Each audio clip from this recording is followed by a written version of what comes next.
Сағат тілі 10:00. Ассалаумағалейкум Қазақстан. Құлаң сәрден көңіліңіз көтеріңкі, еңсеңіз биік болсын десеңіз, таңғы фреш бағдарламасымен бірге болыңыздар. Бүгін білім саласының қазіргі жағдайы мен ондағы басты тақырыптар туралы сөз етеміз.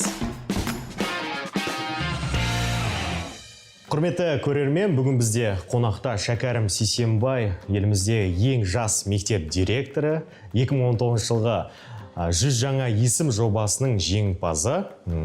Шәкәрім, студиямызға қош келдіңіз. Қалыңыз қалай? Қайырлы таң. Жақсы. Көңіліңіз қалай жалпы? Керемет, ойдағыдай бар. Тамаша. Енді Шәкәрім, сіз жаста болсаңыз, бас болып, білде бір мектеп директоры болып отырсыз, қалай келдіңіз осыған? Енді жалпы өзім білім саласында біраз жылдар қызмет етіп келем. Негізі тәрбиешіліктен бастап, сол мұғалімді орынбасарлық дәрежесінде көрдік. Бірақ енді директорлікке қалай келдім деген сұраққа былай айтар едім. Жалпы осы енді жұмыс істеп келген кезде көресіз, мысалға қандай да бір өзгерісті қаласаңыз, мектептің ішінде өзгерген қаласаңыз, балаларға бір нәрсе жасағыңыз келсе де, барлық көбіне осы мектеп басшылығына келіп тірелетін болғандықтан өзімде де бір ішімде арман болды. Мен де бір осындай бір мектепті басқарып көрсем, қолымыздан келгенше бір нәрселерді өзгертіп көрсек деген секілді.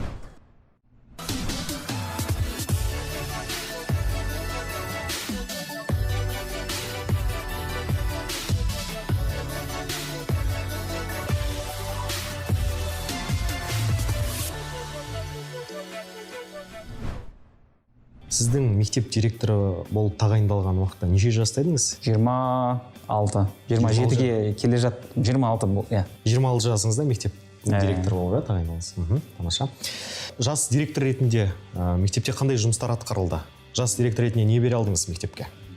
Сол 2018 жылдары мектебімізде ең бастаманы анализбен бастадық жалпы. Зерттеу жүргіздік мектебімізде. Қалай дамытсақ болады, мектебіміздің жақсы тұстары, мықты тұстары қандай екен, кем тұстары қалай, оны қалай дамытуға болады деген секілді. Ата-аналармен, мұғалімдермен, ұстаздармен сауалнама алдық, интервью жүргіздік. Соның нәтижесінде белгілі бір функционалды зоналар жетіспейтінін анықтадық мектебімізде. Сол функционалды зоналарымызды аштық, мұғалімдерге жақсы бір заманауи мұғалімдер бөлмесін жасадық. Одан бөлек жаңағыдай коворкинг центрлер жасадық мектебімізде. Бұдан бөлек кейбір лабораторияларымызды түзеттік мысалы. Осындай бір өзгерістер жасадық.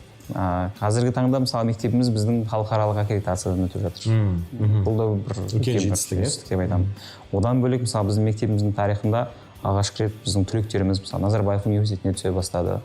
Мысалы Гонконгтағы политехникалық университетке түсті. Ол да бір әлемдік деңгейде мықты университеттердің қатарында. Бұл да осы 3 жылдың ішінде мектебіміздің тарихында алғаш рет шығып жатыр. Бұл да бір еңбегіміздің бір жетістігі деп білеміз, нәтижесі деп білеміз. Тамаша. Енді Шәкәрім, сіз әлемнің бірнеше еліндегі мектептерде болып қайттыңыз, тәжірибе алу мақсатында, алмасу мақсатында. Енді ол жақтағы білім процесі қандай? Бізбен салыстырмалы түрде айтатын болсақ, білім деңгейі қандай? Осыған тоқталсақ. Жалпы не алып келдіңіз ол жақтан? Жалпы былай айтқан кезде Сингапур елінде болдық, Финляндия елдерінде болдық. Енді бұл мемлекеттерді көбісі айтады ғой, білім саласы өте дамыған, алда тұр деген секілді. Сол жақтарда сондай мақсатпен аралауға бардық, негізі көруге бардық. Қандай нәрсе оларды ерекшелендіреді? Не үшін оларды әлемдік жаңағыдай зерттеулерде, тестілеулерде олардың мектептерінің балаларының нәтижелері жоғарғы деңгейде нәтиже көрсетеді. Соның бір қыр-сырын білу үшін барып қайттық негізі. Барғанымызда көргеніміз ол мына нәрсе. Біріншіден барлық мектептері бір ауысымды. Біздікінде 2 ауысымды, 3 ауысымды деген мектеп жоқ.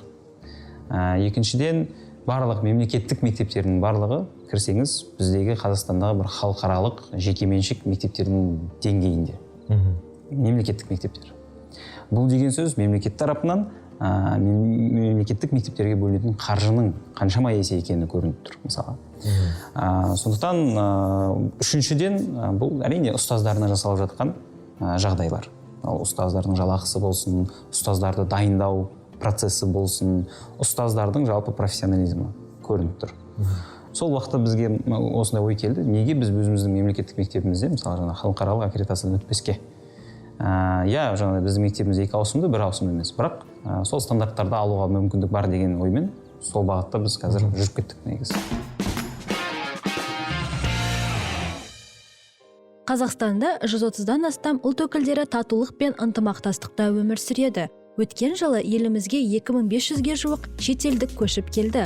Олардың бірі актерлік шеберліктен сабақ беретін Джон Райдер.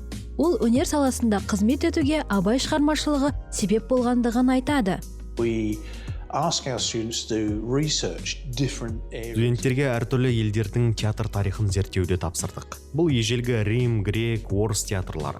Сонымен қатар қазақ театрларының тарихын да зерттедік.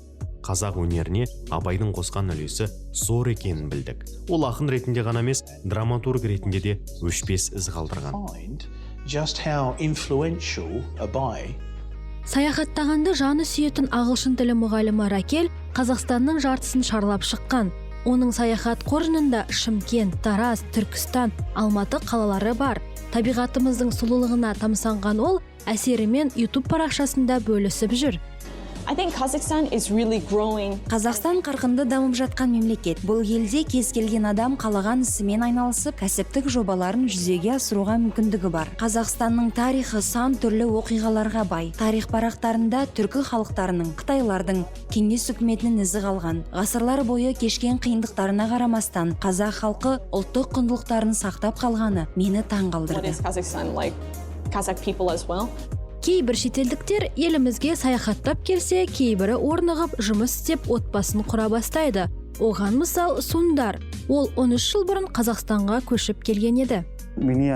Маған Америка мен Еуропаға қарағанда Қазақстанда жұмыс істеген ұнайды. Басқа елдерге де бірнеше рет жұмысқа шақырды, бірақ мен келіспедім. Себебі Қазақстанның мәдениеті маған өте жақын, жаныма жылы, үнді мәдениетіне ұқсас. Бізде де үлкендерге сый құрмет көрсету, айналаңдағы адамдарға құрметпен қарау бар.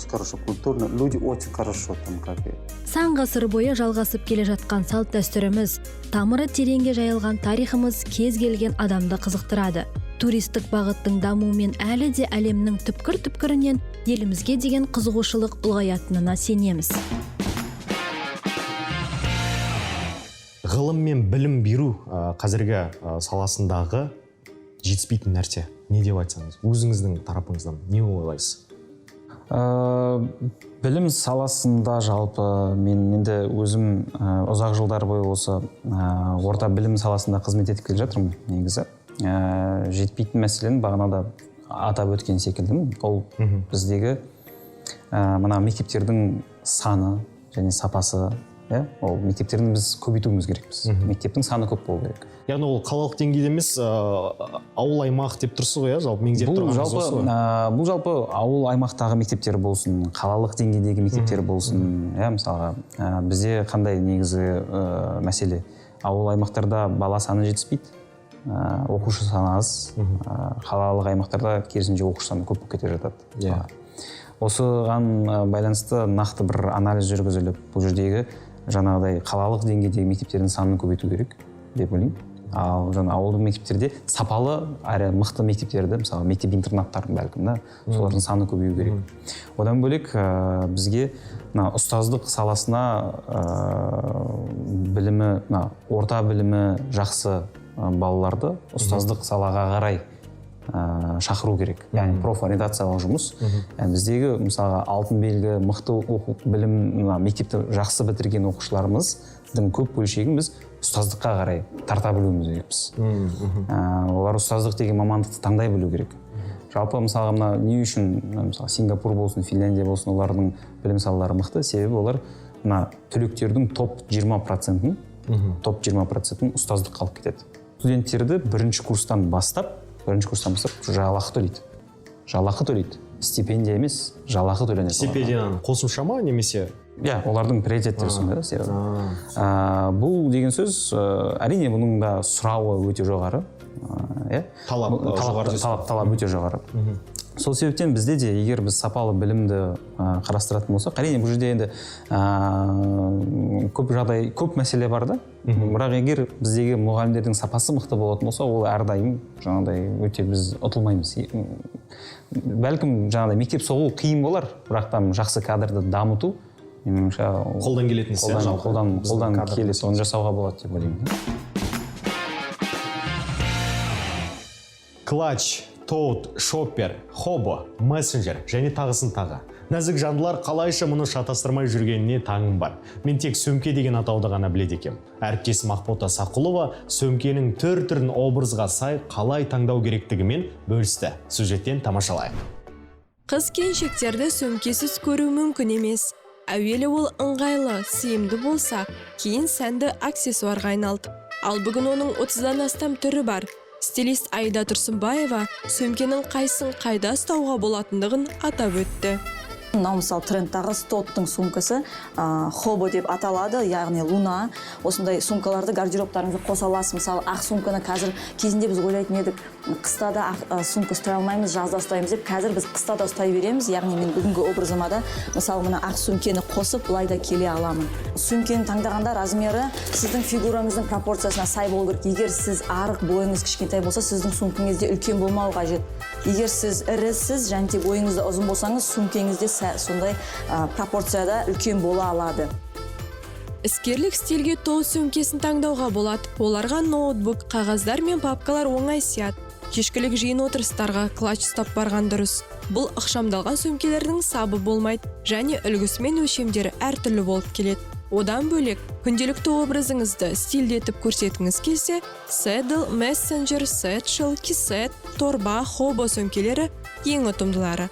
Ал шоппер сөмкесі сыйымдылыққа мән беретін жандарға арналады. В первую очередь, если это приходит молодой человек. Жас жігіт сөмкені сүйіктісіне алуға келсе, сыйлық иесінің жасын сұраймын. Егер де жас қыз болса, мынандай шағын және орташа көлемдегі сөмкелерді алуға болады. Ал орта жастағы ерлер жарына сөмке таңдауда кеңес сұраса, одан да келіншегінің жасы мен дене бітімін сұраймын. Өйткені бұл өте маңызды. Сөмкені өмір салтыңызға, материалдық мүмкіндігіңізге, жыл мезгілі мен стиліңізге қарай таңдау қажет. Дұрыс таңдалған сөмке көркіңізді аша түседі. Сондықтан да гардеробыңызда әртүрлі түс пен үлгідегі 3-4 сөмке болғаны дұрыс. Бізде конституция бойынша жалпы білімді балалар тегін алу керек, ақысыз. Біздің өзімізде де мектептен бөлек тағы да қосымша сабақтарға баратынбыз. Яғни білімімізді жетілдіру үшін, өйткені жалпы білімде жетіспей жатыр ма деген сияқты. Ол актуалдығын әлі жоғалтпаған сияқты. Осыған не айтасыз? Бұның бір ғана себебі бар, мектептеріміз 2 ауысымда. Себептерінің бірі. Бірақ себебі осы деп тұрсыз ба сонда? Бұлай түсіндірейін, мектеп 2 ауысымда болған үшін сыныптарда бала саны көп болады. Бала саны көп болған үшін бір мұғалім мысалға сыныпта 30 балаға бергені қаншалықты әсерлі болады. Егер мысалға салыстырмалы түрде мектеп сыныпта 20 бала отқанда мысалға. 20 баламен жұмыс істеу оңайырақ па, 30 баламен жұмыс істеу оңайырақ па? Әрине 20 баламен жұмыс істеу оңайырақ. Ал бізде қазір мектептердің саны аз болғаннан кейін сыныптарда бала саны көп, мектепте бала саны көп, 2 ауысымды. Бұл деген сөз баланың индивидуалды тұрғыда жеке баламен жұмыс істеуге аз көңіл бөлінеді деген сөз. Бұның қажеттілігін әрине ата-аналар қалай жабады? Баланы жаңа сабақтан алғаннан кейін барып қосымша орталықтарға береді. Ал бағанағыдай халықаралық жаңа тәжірибеге жүйенетін болсақ, оларда мектептерде бір сыныпта 20 баладан аспайды. Мектебі бір ауысымда. Бала таңертең барады сабағына, таңертең кейін кешке дейін сол мектепте сабағын алады, білімін алады. Біздегі өкінішке орай әлі не үшін бұл мәселе шешілмей келе жатыр. Себептердің бірі осы. Мектептерімізде мектеп жетіспейді. Яғни бізде бала саны өсіп жатыр, туылу, мысалға, жоғары салыстырған кезде. Қазір мысалға 2000 жылдары туылған балалардың сандары өте көп, салыстырмалы түрде. Ал өкінішке орай мектептер соған сай, мектептердің соғылуы сәйкес келмей жатыр да бізде. Жаңа айтып отырсыз, мұғалімдердің уақыты жетпейді деген сияқты. Мүмкін мұғалімдердің санын көбейту керек шығар. Бұл әрине бір шешімі ретінде. Мұғалімдердің санын, бұл да бір әрине жақсы мәселе көтергеніңіз, жақсы сұрақ. Бізде сол мұғалімдердің саны және мектептердің саны, оны көбейту керек та бізге. Сол кезде ғана мына жалпы қосымшаға төлеу деген секілді, жіберу деген секілді. Бұдан бөлек жаңа мұғалімдіктің дайындығының сапасы.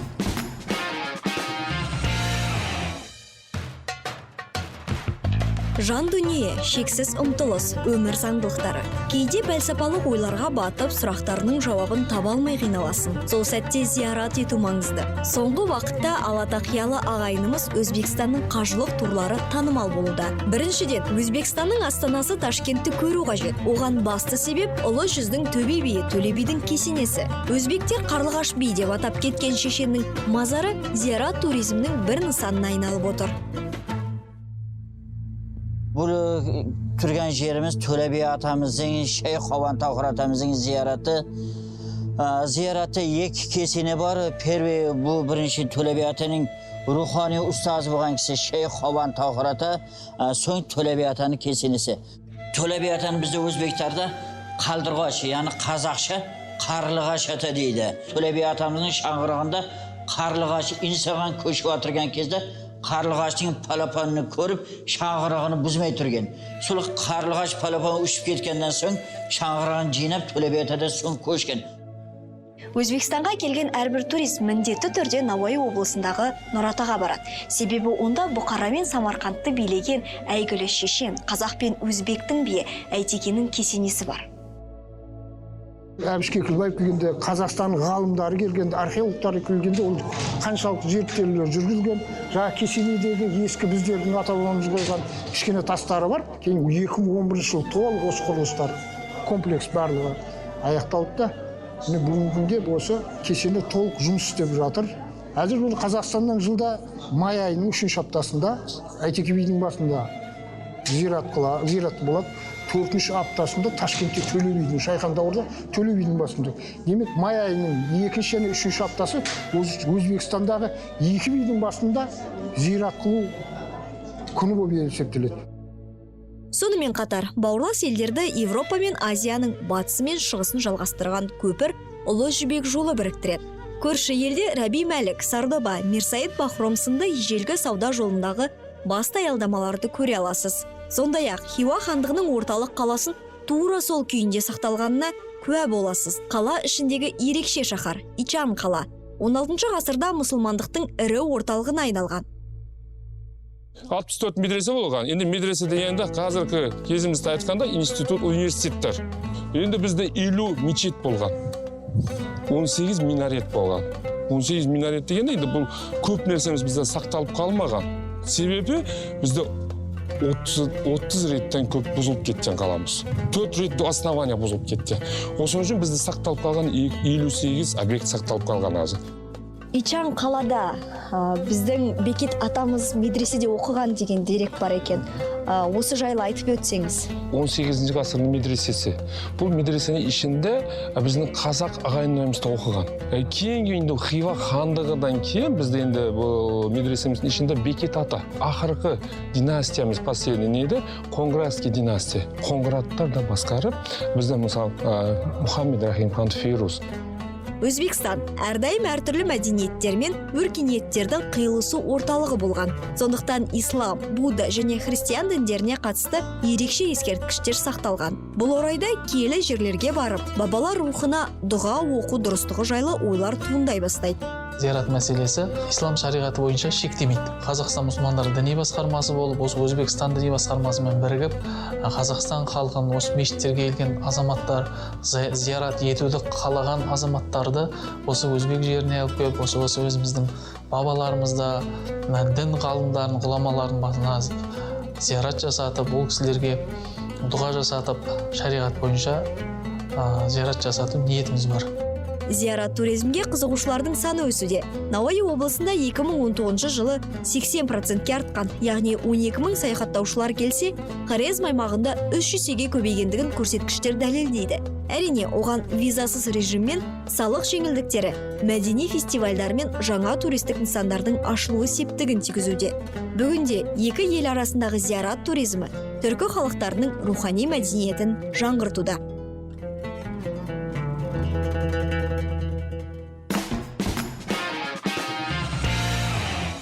Пандемия жағдайы көптеген әлеуметтік салаларды үлкен реформадан өткізу керектігін айқындап ашып көрсетті, былайша айтқанда. Соның ішінде енді білім саласы үлкен реформадан өтіп жатыр, ол түсінікті дүние, онлайн оқу болды. Осыған оқушылар қаншалықты дайын болды? Бұл нәрсеге енді қалай десем, оқушылардан бөлек білім мекемелері қаншалықты дайын болды деп сұрасақ, ол жақсырақ болады. Пандемияның арқасында біз ұстаздарымыздың цифрлық сауаттылығын жақсартып алдық негізі. Өйткені бұл уақытқа дейін қаншама цифрлық сауаттылық, цифровизация деп айтылып келді, бірақ пандемия кезінде ол шынымен бір сондай бір үлкен жұмыс атқарылды. Үлкен жұмыс атқарылды негізі. Ұстаздарымыз көп нәрседен үйренді деуге болады. Бірақ алайда қазіргі таңда ситуация қалай? Қазір енді белгілі платформалар бәрі Zoom, Google Meet деген секілді үйреніп алды. Бірақ оны үйренгеннен кейін де даму осы жерде тоқтап қалды. Неге? Қазір қалай? Тек қана онлайн видеоконференция арқылы ұстаз сабағын түсіндірумен ғана шектеледі қазір. Бірақ дистанционды форматта бұл жеткіліксіз. Жарайды, бұл шара белгілі бір уақытқа, қысқа бір мерзімге жарар, бәлкім онлайн шығасыз, сабақ түсіндіресіз. Бірақ ұзақ мерзімді қарайтын болсақ, ұзақ мерзімде бізге бір жаңа бір жүйе қажет, жалпы. Жаңа жүйе. Өйткені, солай деп айтар едім. Енді өзіңіз басқаратын мектепте бір қызықты оқиғалар болған жоқ болсы пандемия кезінде? Мысалы, көптеген аудио жазбалар, видеолар тарап кетті ғой әлеуметтік желілерде. Мысалы, сабақ өтіп жатқан жағынан ар жақта бала жылап жатады деген сияқты бір қызықтар болған жоқ па? Бізде енді шүкір ондай бір қызық жағдайлар болмады. Бірақ бізде мысалы ұстаздарымыз шоковый состояниеда болған ұстаздарымыз болды. Әсіресе жастар үлкен ұстаздарымыз, себебі олар компьютермен қатты арасы компьютермен дос болған жоқ. Сол ұстаздарымыз қорықты, мен сабақ бермеймін деп кәдімгі келіп айтқан ұстаздарымыз болды, мен сабақ бермеймін, мен бере алмаймын, мен қорқамын деп. Бірақ ол кісілермен жаңағыдай жұмыс жүргіздік. Апай осылай маған деп жасауға болады. Біз оларға жаңағыдай видео сабақтар түсірдік бөлек, нұсқаулықтар жазып шығардық, қаншама тренингтер өткіздік. Сол уақытта бір 3-ші тоқсанның каникулы кезі еді, сол бір аптадай. Сол бір апта бойы біз кәдімгідей жұмыс жасадық негізі. Соңында әйтеуір сол ұстаздарымыз үйреніп, сенім, ең бастысы сол ұстазға артылған сенім ғой. Апай, сізге сенеміз, сіздің қолыңыздан келеді. Қанша жыл бойы сабақ беріп келе жатсыз, неужели бір компьютерді игере алмайсыз деп, кәдімгідей осындай мотивация беріп. Соңында осы жылдың басында, осы қыркүйек айында сол мұғалім маған келіп айтып, мен рахметім білдірді, өте үлкен рахмет. Маған керісінше қазір дистанционды форматта жұмыс істеген ұнайды дей ма? Ұнайды дейді. Неге? Өйткені мен бұрындары жаңағыдай презентация болсын дайындамайтын, уже опытпен беретін. Ал қазіргі таңда сол менің қашықтан беретін сабағым қалай оқушыға қызық болсын деген оймен мен дайындаламын дейді. Мен презентациямды дайындаймын дейді, мен тапсырмаларымды дайындаймын дейді, мен бір видеолар іздеймін дейді, мысалы интернеттен, соларды беремін дейді. Маған бұл қызық келіп жатыр дейді да. Сондай осындай бір қызық оқиғалар болды негізі. Бұл бір ғана ұстазбен емес, бірнеше ұстазбен болған оқиға. Осындай болды, тамаша. Енді Шәкәрім, сізбен кішігірім блиц сауалнама өткізіп жіберсек, екі сөз жасырамын сізге, соның біреуін таңдау керексіз. Бірінші сөз әліппе немесе сауат ашу? Әліппе. Екіншісі онлайн немесе офлайн оқу? Офлайн. Үшінші спорт немесе махаббат? Жақсы сұрақ. Ортасы жоқ па екен? Ортасы жоқ. Екеуін біреуін таңдауыңыз керексіз. Жарайды, сонда махаббат. Тамаша. Шетелде оқу немесе өз еліңде? Өз елінде оқу. Өз елінде оқу. Білім министрі немесе елімізге танымал ғалым болу? Қайсысы? Сізге жақынырақ? Ғылыммен айналысу ма немесе өзіңізге жақыны енді басшылық қызмет? Енді екеуі де қиын дүние, негізі. Екеуі де өте қиын. Өте қиын, үлкен жауапкершілікті. Танымал ғалым болу, ол өте қиын. Сондықтан білмеймін енді бұл жерде. Үшінші вариант жоқ. Енді үшінші вариант өзіңізге қайсысы жақын? Немесе мектеп директоры болып қалу? Ұстаздық. Ұстаздық, тамаша. Нағыз ұстаздың тамаша жауабы десек болады. Жауабыңыз қалданы. Рахмет сізге. Шәкәрім, енді спортқа бейім балалар көбінесе нақты ғылым деп жатамыз, нақты ғылымға ақсаңдап жатады. Осы да сіздің ұстаздық көзқарасыңыз қандай? Бұл жақта енді мәселеге қалай десем, жалпы бұл жерде қайтадан қарау керек. Себебі баланың қызығушылығын нақты білуіміз керекпіз. Себебі мен былай айтқым келеді. Бізде жалпы баланы даму кезеңінде біз тани білуіміз керекпіз. Себебі әр адамның өзінің бір белгілі бір салаға бір қызығушылықтары болады. Спортқа қызығушылығы болуы мүмкін, басқа да пәндерге, тілге қызығушылығы болуы мүмкін. Бірақ енді нақты мысалы спортпен профессионалды тұрғыда айналысатын балалардың мына сабақтары нашар деп айту мәселесін, оны шынымды айтсам мен зерттеу керек деп ойлаймын. Біздің контекстте менің қатты оған сенгім келмейді. Не үшін? Өйткені біздің контекстте өкінішке орай былай болып жатады. Спортқа баратын баланы біз сағын сындырып, көбіне мектепте де оған бізде мысалы мектепте мынандай талап болады. Любой бала, кез келген бала өзінің жаңағы мысалы физикама, кез келген бала физик болу керек. Мықты физик болатындай дәрежеде оған сабақ түсіндіргісі келеді. Бірақ ол баланың ол физикамен ешқандай қызығушылығы жоқ шығар. Бірақ бала ол болашағын ол физикамен етпейтін шығар, байланыстырмайтын шығар мысалы. Сондықтан да негізі халықаралық тәжірибеде қалай болады? Белгілі бір сыныпта бастауыш сыныбында баланы жетілдіреді, баланың икемдерін анықтайды, бастауыштан кейін қызығушылықтармен бөле бастайды. Яғни баланың жаңағыдай мектептер толықтай соған арнайы соғыла бастайды. Мысалы спортпен байланысты мектептер болып жатады.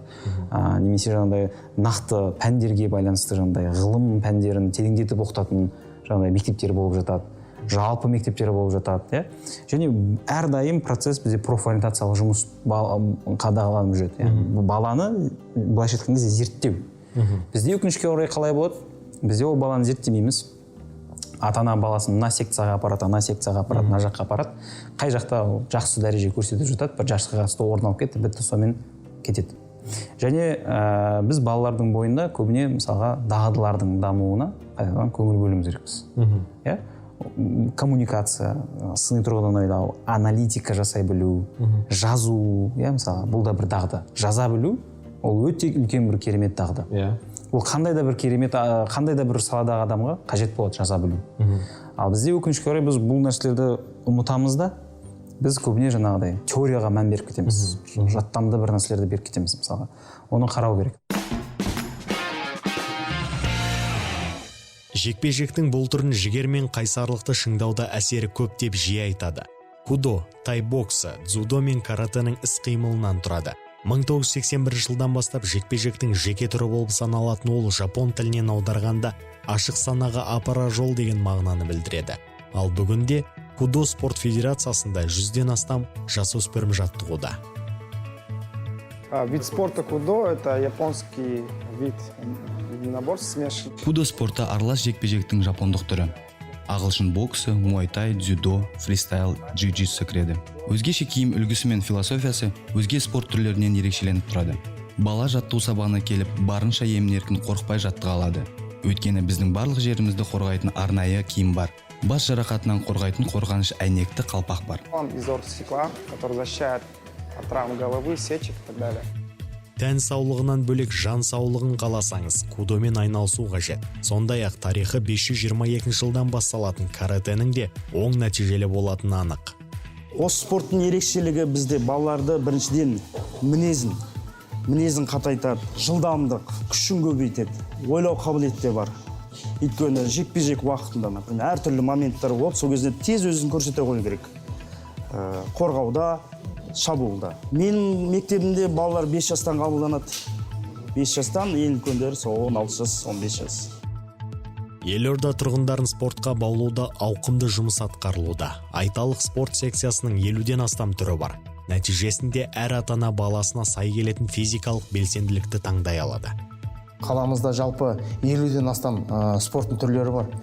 Соның 37-сі олимпиадалық спорт түрлері, 16-сы олимпиадалық емес спорт түрлері және ұлттық спорт түрлерімен және паралимпиада, сурдоолимпиада спорт түрлері қамтылған. Бүкіл жағдайлар қазіргі таңда жасалған, мемлекеттік тарапынан да, қала әкімшілігінен де, жалпы мемлекетіміздің саясаты ол біздің жастарымызда, жасөспірімдерімізде спортқа баулау, бәрін осы жастарымыз спортпен айналсын, дене шынықтырумен айналсын деген бір көзқарас. Қазақ айтады, дені саудың жаны сау. Сол үшін біз денсаулығымызға өте үлкен мән беруіміз қажет. Ден саудың жан сау дейді. Міне, сондықтан жекпе-жек, жүгіру не жүзумен айналысу, спортқа арналған алаңдарда түрлі жаттығулар жасап, денсаулығыңызды қалыпты ұстау өз еркіңізде. Қазақстанда қазір экология мәселесі күннен күнге өзінің актуалдылығын артып келе жатыр, экосауаттылықты оқушылармен қалай экосауаттылығымен жұмыс істейсіздер ма, қалай экосауаттылық туралы сабақтар бар ма сізде? Бізде жобалар болып жатады. Жобалар болады мектебімізде экосауаттылыққа байланысты, жаңағыдай қоқысты бөлу мәселесі болсын, жалпы табиғатты қорғау мәселесі болсын, акциялар неше түрлі жүріп жатады. Бұның да бір тәрбиелік мәні бар. Жалпы бұл экосауаттылықты мен ойлаймын, бұл өте жақсы бір тренд, қажетті бір тренд. Неге? Өйткені біз бізді қоршаған ортаны біз тани білуіміз керекпіз. Неғұрлым көп адам баласы да, егер қоршаған ортасын жақсы таныса, ол өзін жақсырақ түсінеді. Себебі біз не дегенмен де байланыстымыз. Сол үшін қоршаған ортадағы болып жатқан процестерді түсіндіру, ол нәрсені түсіну, ол нәрсенің қаншалықты адамға әсері бар екенін біз бұны балаларда қалыптастыруымыз керекпіз. Дұрыс қалыптасқан жағдайда ғана баланың автоматты түрде экосауаттылығы да отырады да. Ал біз егер қоршаған ортаны балаға түсіндірмей экосауаттылық қоқыстарды бөлу керек деген секілді болатын болсақ, ол бөледі, бірақ не үшін бөлу керек екенін түсінбейді. Не үшін бөлу керек екенін түсінбеген адам, оны бір күн келеді, оны жасайды, бір күн келеді, оны жасамайды. Сондықтан экосауаттылық дұрыс, бірақ мен ойлаймын, сол жаңағы қоршаған ортаны баланы таныстыру керек көбірек. Пластиктен бас тартып, табиғатты құтқара аламыз. Бұл сіз ойлағанда қиын емес. Артық шығынсыз экологиялық білімді қалай арттыруға болады? Әріптесіміз дайындаған бейнематериалда. Соңғы 40 жылда пластмасса өндіру көлемі 15 миллионнан 301 миллион тоннаға дейін артқан. Мұндай қарқынмен 2050 жылға қарай дүниежүзілік мұхитта балық санынан пластик саны басым болады. Жан түршігерлік көрсеткіш. Алайда, бір адамның қарапайым ережелерді ұстануы бұл статистикаға оң әсерін тигізбек. Экологичный образ жизни, экологиялық өмір салтын ұстану қымбат емес. Қоқысты шығарғанда 2 пакет болу керек.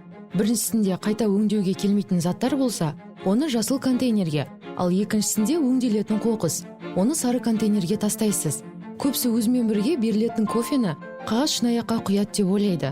Бірақ шын мәнінде ыстық су ағып кетпеу үшін шынаяқты қағаз бен пластиктен жасайды. Пластиктен бөлінетін химиялық заттар топыраққа еніп, жер асты суларына, содан кейін ішуге арналған суды алатын ұңғымаларға түседі. Ал мұхит теңіздердегі пластикалық өнімдер су асты тіршілікке зиянын келтіріп қана қоймай, ұсақ түйіршіктерге бөлініп, балықтар арқылы адам ағзасына да енеді. Табиғаттың жағдайы жанымызға батпаса да, денсаулығымызға, өмірімізге төнген қауіп ойландырса керек. Хранение продуктов питания. Азық-түлікті пластикте сақтау денсаулыққа зиян. Неліктен десеңіз, ол пластиктің құрамындағы зиянды заттарды сіңіреді. Адамдар бұл жайлы ойланбайды да. Олар тегін болса көбірек алып алайын дейді. Жалпы пластиктің өзі экологиялық таза емес екенін, оны пайдалану денсаулыққа кесірін тигізетінін түсінуіміз керек. Что произойдет с этим пластиком? Пластиксіз өмір сүру біз ойлағандай қиын емес. Бар болғаны белгілі бір әдеттерімізді өзгерту керек. Мәселен, полиэтиленді пакеттен бас тартып, азық-түлікке қағаз және биопакет, матадан тігілген эко-сөмкені пайдалансақ болады. Ал пластикалық ыдыс бөтелкелерді қайта пайдалануға келетін ыдыс пен термосқа алмастыру әлде қайда тиімдірек. Осындай қарапайым іс-әрекеттер денсаулығымыз бен экологияны сақтап қалуға көмектеседі. Еліміздің түкпір-түкпірінде қайта өңделетін қалдықтарды жинау үшін арнайы экопункттер ашылып жатыр. Бұл экопункттердің мақсаты халықты сұрыптау мәдениетін қалыптастыруға шақыру. Яғни сіз өзіңіздің қалдықтарыңызды сұрыптап апару арқылы оған ақы ала аласыз. Яғни ол сізге ақшасын береді, сіз оған қалдығыңызды өткізесіз. Сол қалдықты өткізу арқылы сіз табиғатты қоршаған ортаны қорғауға үлкен үлес қоса аласыз. Табиғатты аялауды әр адам өзінен бастауы қажет. Бүгінгі сұрыпталған қоқыс ертеңгі экологиялық мәселелерден сақтайтын ұмытпайық.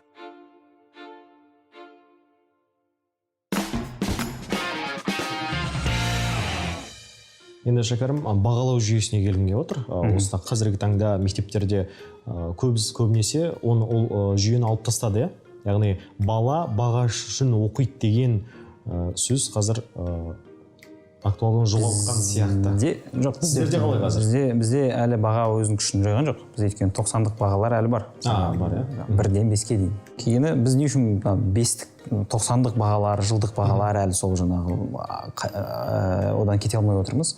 Одан кететін болсақ, қоғамда одан да үлкен дау-дамай туады. Себебі біздің қоғам үйреніп қалған. Жаңағыдай совет жүйесінен қалған бағалауға үйреніп қалған. Ол совет жүйесіндегі ол баға қажет етінеге адамдарды бүйтіп категорияларға бүйтіп бөліп қояды. Мысалы, мынау отличник группасы, мынау ударник группасы, мынау троечник группасы деп бөлетін болған жалпы. Бөлу ол совет үкіметінің ол негізгі идеологиясының мынандай бір группаларға бөлу, деңгей жасау, бәрін бірдей ұстау, бір категория ұстау. Оның идеологиялық тұрғысынан болды, оған қажет болды. Бірақ қазіргі таңда біз қарайтын болсақ, бізге ол қатты қажет емес. Оны бүкіл әлем түсінген негізі бұл нәрсені. Бірақ өкінішке орай бізде сол нәрсе әлі біз кете алмай отырмыз одан. Мысалға, көп мемлекеттерді қарайтын болсақ, сол Англия болсын, Финляндия болсын, мысалға Сингапур болсын, ол жерлерде нақты баланы бүйтіп бағаламайды, цифрмен бағаламайды. Баланы нақты критериймен қояды және мақсатпен қояды. Мысалы, мақсат қойылды, сен сол мақсатқа жеттің ба, жетпедің ба? Жетсең керемет, мықты, жетпесең неге жетпедің? Өзіңнің тәжірибеңді қара, қай жерде қателік жасадың? Ол қателік қайтадан оралып, сол қателікті ол жасамауды үйренеді, ары қарай жылжиды мысалға. Менің ойымша, осы нәрсе маңыздырақ бағаға қарағанда. Бала өзінің қателесін біле алу керек, таба алу керек, және онымен қалай жұмыс істеу керек екенін білу керек негізінен. Ал бұл баға дейтін нәрсе бізде ол как мотивация ретінде кетеді. Ол көп жағдайда психологиясына да әсер етеді баланың. Яғни синдром отличника дейді ғой, осындай бір дағды қалыптасып қалатын сияқты. Әркіммен салыстыру өз-өзін есейген, бала есейгеннен кейін де өз-өзін салыстырып жатады. Жұмыс кезінде де, салыстырып жатады. Сондай нәрселер болады, ол балаға қалыптастырады. Егер оны ол мәселен қарау керек, қадағалау керек, дұрыстап бір ойлану керек, зерттеу жасау керек негізінен. Ол өте сондай бір мәселе. Оны бір дегенде әрине өзгерте алмайсыз. Өмірде кездейсоқ оқиғалар болып тұрады. Мысалы, аяқ астынан жарақат алу, басқа да жазатайым жағдайлар. Тілшіміз Айнұр Асылбекқызы осындай жағдайларда алғашқы көмек көрсету әдістерін үйренді. Толығырақ журналистік эксперименттен көріңіздер. Алғашқы көмектің қажеттілігі бар ма дерсіз? Әрине, алғашқы көмек дағдылары экстремалды жағдайда шешуші рөл атқарады. Бүгін мен жедел көмекті үйренушілердің қатарына қосылмақшымын. Эксперимент соңында біреуді құтқара аламын деп үміттенемін.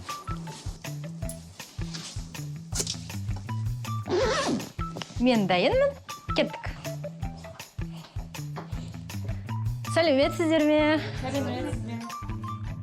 Қазір алғашқы көмек көрсету курстары көптеп ашылуда. Көбінесе осындай оқуға өндіріс кәсіпорындарының қызметкерлері, журналистер және волонтерлер келеді.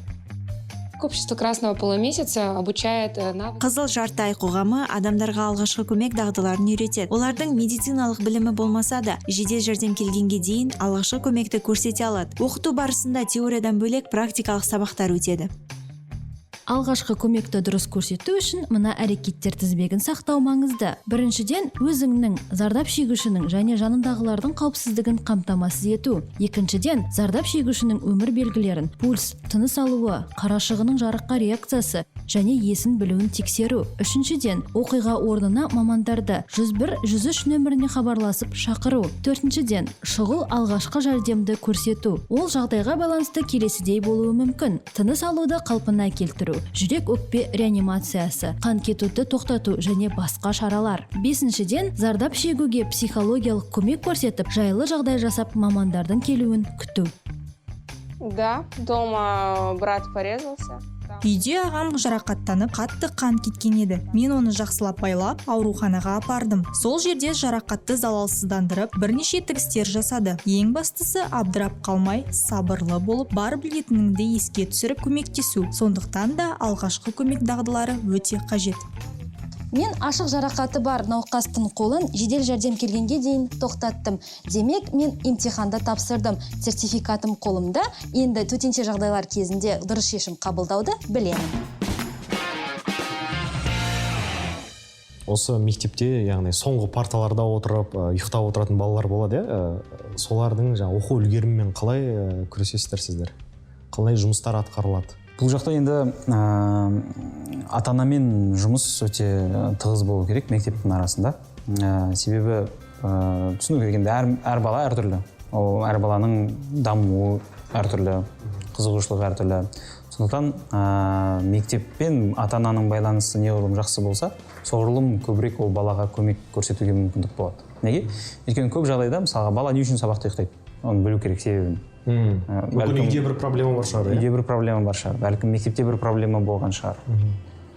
Осы нәрсені біле алу үшін ата-анамен тығыз контактіде болу керек. Ол сынып жетекшісі болсын, мектептің әкімшілігі болсын, сол кезде ғана. Сіздерде ондай жұмыстар атқарылады ма мектепте? Біз жалпы ата-аналармен әрдайым коммуникацияда болуға тырысамыз, ашық түрде коммуникация болуға тырысамыз. Себебі сол, егер біз жаңа баланың өзіне ұйықтап жатқанына баланы кінәлайтын болсақ, ол жақта әрине ешқандай өзгеріс болмайды. Ол кінә ол балада емес, ол кінә оның айналасында бір факторда болып жатыр. Соны түсінуіміз керекпіз. Бірақ көп жағдайда енді ұстаздар жаңа балаға дауыс көтеріп қояды, баланы кінәлайды. Таңертең тез әрі оңай ұйқыдан тұру қиынға соғады ма? Солай болса, келесі сюжетіміз дәл сізге арналады. Тілшіміз Маржан Нұртазина тыныш ұйқы мен таңғы сергектіктің құпиясын мамандардан сұрап білді.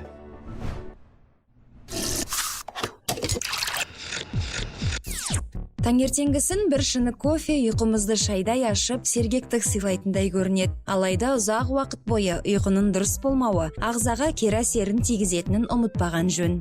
Ұйқының бұзылуы денсаулығымызға кері әсер етіп, қант диабеті, жоғары қан қысымы, инсульт, инфаркт сияқты бір қатар ауруларға келуі мүмкін.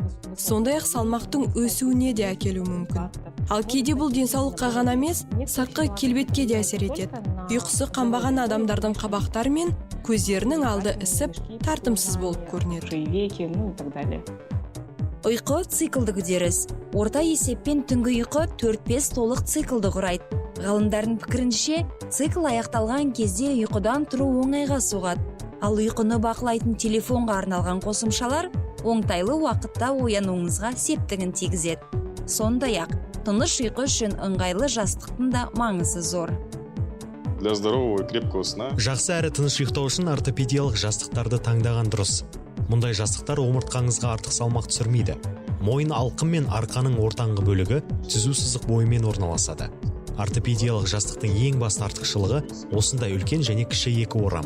Кішірек орам арқамен жатуға арналған, ал биігірек орам қырмен жатуға арналған. Жалпы ортопедиялық жастық адамның иығы мен мойынның ұзындығына сай таңдалады. Для положения спать на боку. Ал эзотерика тұрғысынан ұйықтар алдын медитация жасап, алғыс күнделігін толтыру, мантрамен тыныштандыратын музыка тыңдау пайдалы. Бұл жағымсыз ойлардан арылып, мидың тынығуына көмектеседі. Бір қатты шаршаған күнім болды. Мен тыныш музыка қойып медитация жасадым. Одан кейін менің ұйқым өте бір керемет өтті. Өйткені сенің барлық шаршағаныңның барлығы кетіп, толық тыныш ұйқыға кеткен болатын. Және де келесі күні тұрған кезде өте сергек болып, керемет көңіл күйде тұрдым. Мен алғыс күнделігін жүргіземін. Яғни ұйықтар алдында бір 5-10 минут бұрын мен өзімнің күнделікті күні бойы жасаған еңбегімнің барлығын жазып, және де сол күні болған оқиғаларды жазып, одан кейін сол өткен күніме шүкір етемін. Таза ауа, физикалық белсенділік, дұрыс тамақтану мен күнделікті режимді ұстану, жайлы атмосфера мен қараңғы жатын бөлме тыныш ұйқыны қамтамасыз етеді. Сапалы ұйқы физикалықта, психикалықта денсаулықтың негізі екенін естен шығармайық.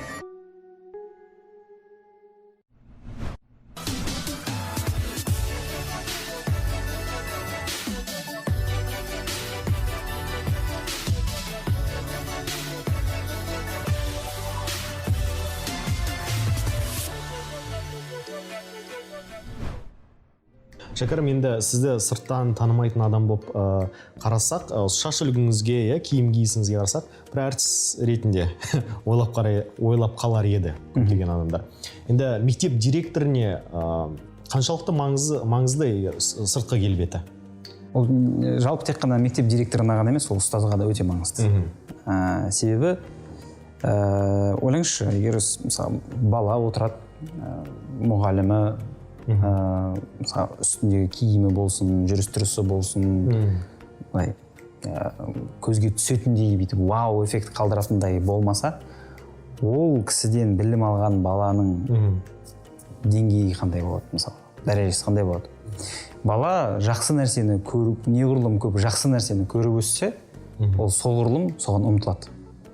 Мысалы, неліктен бізден ұстаздықты таңдамайды көбісі? Себебі алдарында мысал бола алатындай, андай рол модел дейді ағылшындар. Сондай болатын ұстаздардың саны бәлкім кезікпейтін шығар. Себебі бізде неге өкінішке орай бұл уақытқа дейін ұстаздардың қаншалықты мысалға жағдай жасалды деген секілді мәселелер ғой. Бәлкім ұстаздарымыз өте қиналар, мысалға көбісі әйел кісісі болғаннан кейін олардың өздерінің отбасысы бар деген секілді мәселелер бар. Сондықтан да мен ойлаймын, жалпы ұстаздар қауымы өздеріне өте көңілді көп бөлу керек. Ол денсаулық жағынан болсын, киім үлгісі жағынан болсын, жүріс-тұрыс жағынан болсын, көңіл бөлу керек. Себебі неге? Балалар ұстаздарға қарап бойларын түзеу керек. Барбершоп соңғы уақытта сәнге айналған ерлердің сән салоны. Ер азаматтар шаш қиып, сақал мұртын бастыртып қана қоймай, диалог құратын алаң. Заманауи шаштараздың артықшылығы туралы келесі бейне материалда. Осыдан 15-20 жыл бұрын барбершоп ұғымы қазақстандықтарға жат еді. Ал қазір аталмыш сән салоны ер азаматтар арасында сұранысқа ие. Бұл жерде қарапайым шаштаразда ұсына бермейтін қызмет түрлерін көрсетеді. Шашты қиып қана қоймай, арнайы күтім жасап, сондай-ақ сақал мұрттың пішінін де келтіреді. Появлением в масс-культурах. Ярость фильмі көпшілікке әсер етме Брэд Питттің шаш үлгісі сұраныста болды. Ерлер шаштарын қысқартып, төбе жақ бөлігін жоғары қарай жатқызатын. Бұл шаш үлгісі андеркат деп аталады. Ол әлі күнге дейін өзектілігін жоғалтпаған. Бірақ бүгінде 21 ғасыр жігіттері шаштарын қысқа қылып қидырады. Ал қазір Эмилия Кроп атаулы шаш үлгісін жасайды. Это достаточно популярная стрижка. Бұл танымал шаш үлгісі десе де болады. Мына жерде түгелде алып, нөлдікпен самай бөлігінен төбеге қарай тегістейміз. Бұл шаш алу техникасын кез келген шаш үлгісімен біріктіруге болады. Әр адамның бас сүйек құрылымы әртүрлі болып келеді. Сол себептен шаш үлгісі бас пішініне сәйкес таңдалады. Шаш сәндеуге арналған өнімдер сан түрлі. Қысқа шашты гелмен қатырған дұрыс. Бұл жасалған шаш үлгіні ұзақ уақытқа дейін сақтайды. Ал балауыз бен крем шашыңызды барынша табиғи көрсетеді. Соңында лакпен бекітуге болады. Уход за бородой – это особое, скажем так. Барберинг сақал күтіммен ерекшеленеді. Қазір сақал өсіріп жүрген еркектер көп. Әрине оған күтім жасаса, ол әдемі көрінеді. Сақалдың ұзындығы әртүрлі болуы мүмкін. Біреу қысқа болғанда, ал кейбірі көлемді болғанда ұнатады. Негізі бет пішімін сақал арқылы визуалды өзгертуге болады. Сыртқы келбет табысты болуға бір қадам жақындата түседі. Тартымдылығымен көзге түскен жанға сенім артатыны анық. Міне сол себептен ер азаматтар шаш үлгісі мен сақал мұртының пішінін келтіруі заңдылық. Сондай-ақ барбершоп жай ғана шаштараз емес, бұл ерлердің бір-бірімен ой алмасып демалатын жері. Шәкәрім, енді сіз Қазақстан Республикасы білім және ғылым министрі болып тағайындалдыңыз. Бүгін делік. Ең алғашқы жасайтын реформаңыз. Нені өзгертер едіңіз осы білім саласында? Нені өзгертер едім? Жақсы сұрақ. Мен педагогикалық, әрине бұл нәрсе қазір жай темппен келе жатыр негізі. Бірақ мен сонда да педвуздардың сапасын өзгертер едім. Жалпы педагогикалық вуздарды өзгертуге атсалысар едім. Одан бөлек әрбір қалаларда методикаға байланысты жауапты кабинеттер бар. ұстаздардың методикасын жалпы сол методикалық кабинеттердің сапасын арттырар едім жалпы. Осындай осы ой келді қазір сұрағыңызға. Бірақ болғыңыз келеді ғой министр. Енді бұл сұраққа мен былай жауап берейін. Министр болғаннан мен қандай пайда әкелем? Менің пайдам біреуге тие ма? Осы сұрақ мен оның бойынша өзіме қойғым керекпін. Егер пайдам тиетінін білетін болсам, 100%. Әрине болмас. Неге болмасқа. Тамаша. Шәкәрім, тұшымды жауаптарыңыз үшін рахмет. Ұстаздан шәкірт озар демекші, озық шәкірттеріңіз, елге танымал шәкірттеріңіз көп болсын дейміз. Рахмет келгеніңізге. Сіздерге шақырғаныңызға.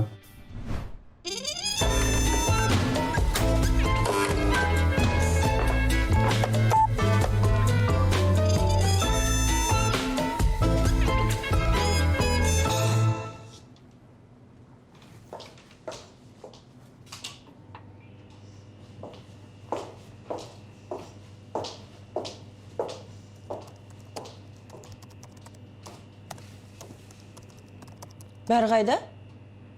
Оу! Бәрі қайда дейм?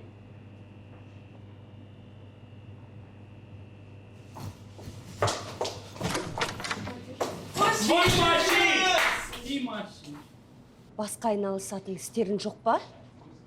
Тауып берейін бе? Тұрсынбек! Құрмет! Бүгін бізде ерекше қонақ. Негізі біз бұны ешкімге айтпай отырмыз, бірақ Келе жатыр!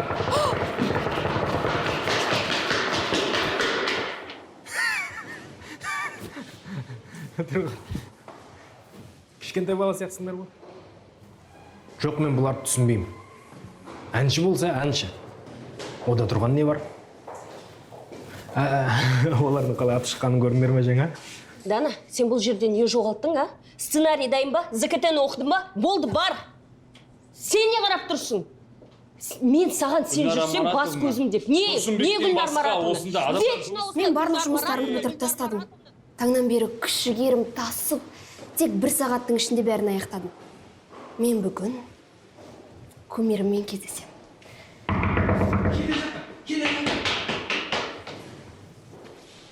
Әудемейтін қазақ жоқ дейді. Әр қазақтың қанында ән айту бар, негізі бар. Басеке, құдай зор ғой, жоғар деңгей, өте мықты. Мысалы, менің прадегім әнші болған, мысалы. Ойлашы, мен оператор болсам да қалып қойған солар. Жазып ал! қыздар, жігіттер, біздің ішіміздегі ең бір деген жанкүйер Дана екенін білемін, бірақ әркім өзінше жанкүйер емес па? Солай ғой?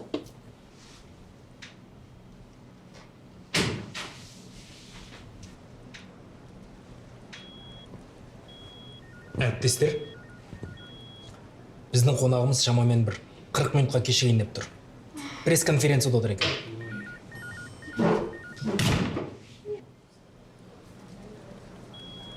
Әйгерім, вокал бойынша сарапшы келді. Оны тез төменгі қабаттағы фойеде түсіріп кеш. Гүлнар Маратқызы, тәлімгерді жіберсек болады ма? Ана жерде түсіретін комментарий ғана қайта тәжірибе алсын. Басеке, мен бармай ақ қойшы, стажерлар барсыншы.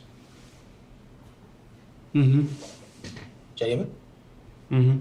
Білесіз бе, негізі мен мұндай музыканың тыңдарманы емеспін. Бірақ біздің қонағымыздың арқамызда маған камераны берді. Және мен комментарий жазалам өз бетімен. Бұл жоқтан бар. Барлық нәрсе ашық диапазонда. Баритональды тенордан бастап, колоратурды сопраноға дейін астыңғы және үстіңгі диапазонда өте ашық бірдей дамыған.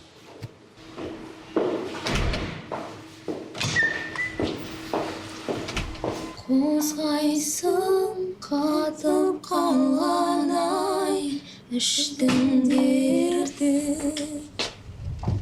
Әріптестер, қонағымыз тағы 2 сағатқа кешігіп жатыр.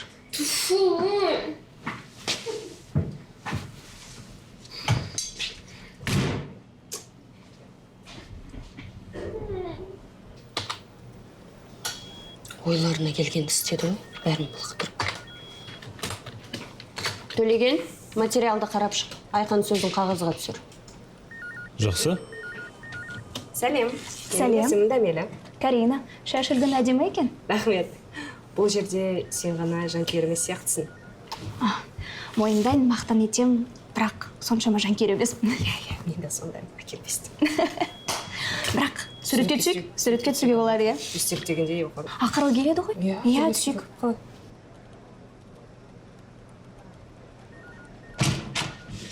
Әріптестер, қонағымыз қабылдауда отыр екен. Тағы да кішкене ғана күтіңіздер.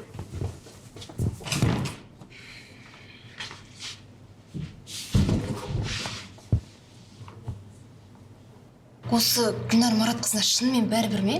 Әлде сондай сыңай танытамы? Жұмысы бірінші орында болмаса Гүлнар болар ма?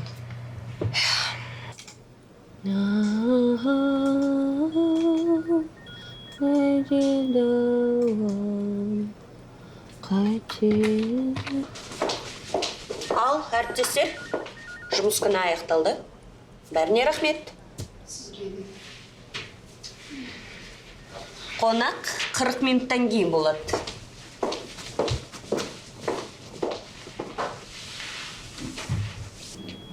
Мен жұмысын бақылай саласың ғой, иә? Өткендегідей камераны жазуын ұмытып кетсем. Жоқ, сен жұмыстан шығарады, сосын мен сенің орынды басам. Ол сен болсаң, мен қарсы емеспін.